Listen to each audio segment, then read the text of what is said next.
For every 1,000 steps you take, your testosterone climbs by 7 nanograms per deciliter. But there is a massive hidden catch. Most people are walking wrong for their hormones. They stroll, they wander, and they get absolutely zero biological benefit. By the time we finish today, you won't just understand why walking is the ultimate hormonal lever, you'll see the exact biological mechanism that protects your manhood. I'm going to break down the 7-point rule from a landmark 2021 medical study that proves every step counts. I'll show you how a simple daily walk acts as a chemical kill switch for the estrogen currently circulating in your body. And most importantly, I'm going to show you exactly how to weave this into your life so that your body has no choice but to start building again.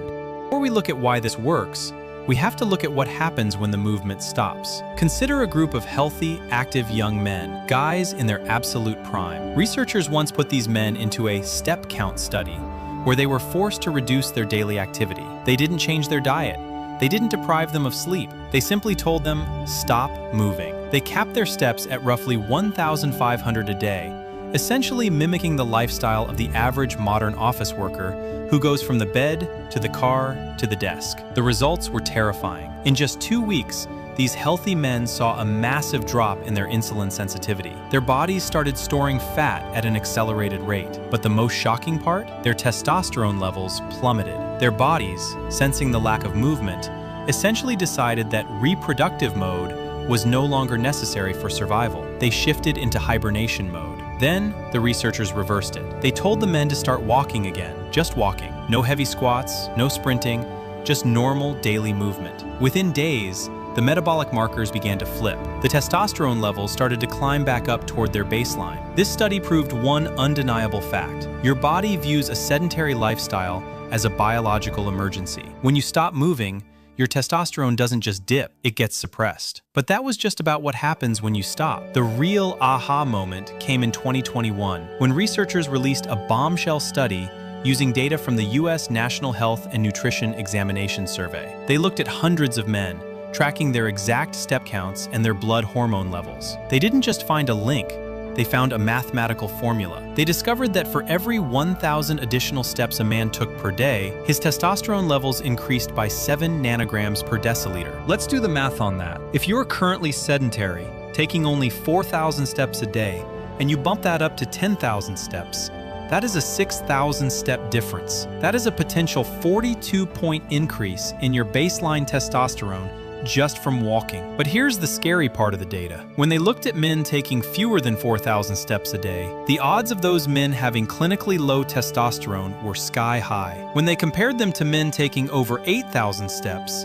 the active men had a 90% lower risk of having low T. Simply moving your body removes 90% of the risk of crashing your hormones. To understand why such a simple act has such a drastic effect, we have to look at the cortisol seesaw. Think of your hormone system like a bank account with a very strict budget. Your body uses the same raw materials, specifically cholesterol, to make both testosterone and cortisol. It cannot make an unlimited amount of both. It has to choose. Imagine you're at work and your boss drops a massive deadline on your desk. Your heart rate climbs, your jaw clenches, and your body pumps out cortisol. In that moment, your body says, "We need to survive right now.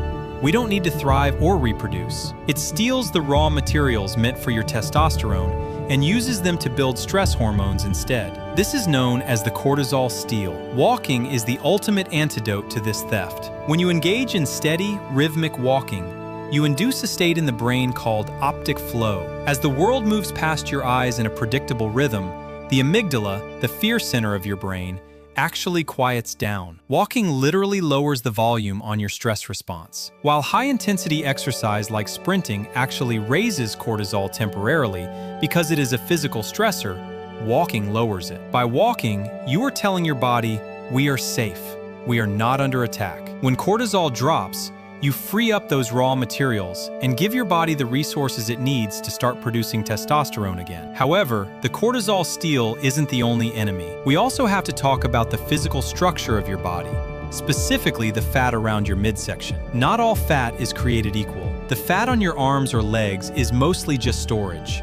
But visceral fat, the hard fat that pushes your belly out, is different. Visceral fat is chemically active. It acts like a parasitic organ that produces an enzyme called aromatase. Imagine you are working hard to produce testosterone, pouring it into a bucket. Aromatase is a hole in the bottom of that bucket, but it's worse than that. It doesn't just let the testosterone leak out, it converts it. Aromatase turns your testosterone into estrogen. This is why men with significant belly fat often suffer from low libido and mood swings. Their own fat is actively robbing them of their manhood. This is where walking becomes your superior weapon. Your body burns fuel differently depending on how hard you are working. When you sprint or lift heavy weights, your body burns glycogen, sugar stored in the muscles. It's quick energy for explosive movement. But when you walk, you stay in the oxidative zone. This is the zone where your body becomes incredibly efficient at mobilizing and burning fat for fuel. By walking consistently,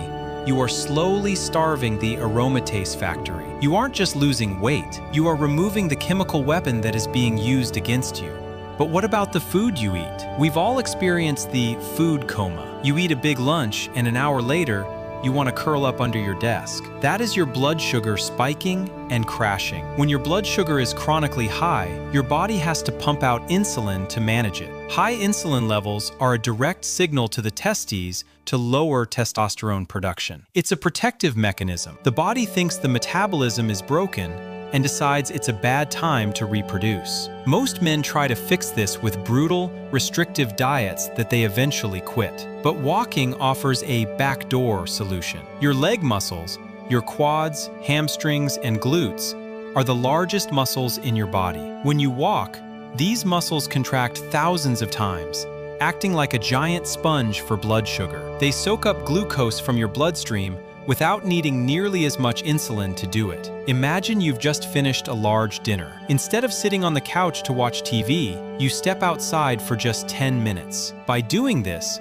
you blunt the blood sugar spike and prevent that massive release of insulin. By keeping your insulin levels low and stable, you signal to your body that your metabolic environment is healthy, which acts as a green light for testosterone production. Beyond the chemistry, testosterone isn't just a chemical, it's a feeling. It's linked to dopamine, the molecule of motivation and reward. When you sit around all day, you feel stagnant, and your brain produces less dopamine. This lethargy feeds into a loop of low testosterone. Movement breaks the loop. Biologists talk about the winner effect. When an animal patrols its territory, explores new environments, and moves with purpose, its testosterone rises. It is a biological reward for being active. Walking, specifically brisk, purposeful walking, mimics this patrolling behavior. It releases endorphins and dopamine, which improves your mood and creates a positive feedback loop. High testosterone makes you want to move,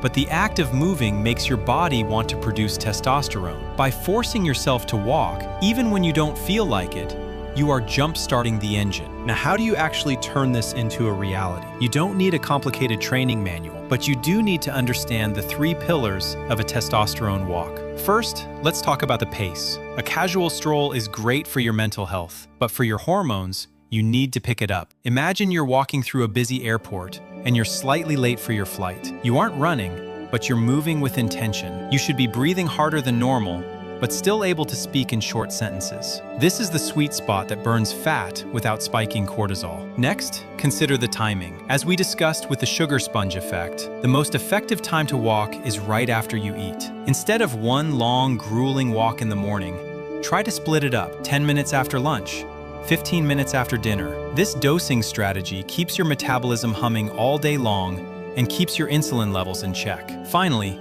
think about your environment. If you can, get outside. Sunlight is crucial because it triggers vitamin D production in the skin. Vitamin D isn't just a vitamin, it's a steroid precursor, a raw building block for testosterone. Walking on a treadmill in a dark basement is better than sitting on the couch, but walking outside in the sun is exponentially better. You get the movement, the stress reduction of optic flow, and the raw materials all in one go. The beauty of walking is that the barrier to entry is zero. You don't need expensive equipment, you don't need a gym membership, and you don't need to learn perfect form. You just need to stand up. If you're feeling the effects of low testosterone, the fatigue, the brain fog, the lack of drive? Don't start by looking for a magic pill. Start by fixing the foundation. Your body was designed to move. When you stop moving, it starts shutting down. Walking is the signal that turns the lights back on. It clears the stress. It burns the fat that steals your hormones, and it stabilizes your blood sugar. It is the single most effective, natural way to create an environment where your testosterone can thrive. So here's the challenge. For the next 7 days, hit 8,000 steps. No excuses.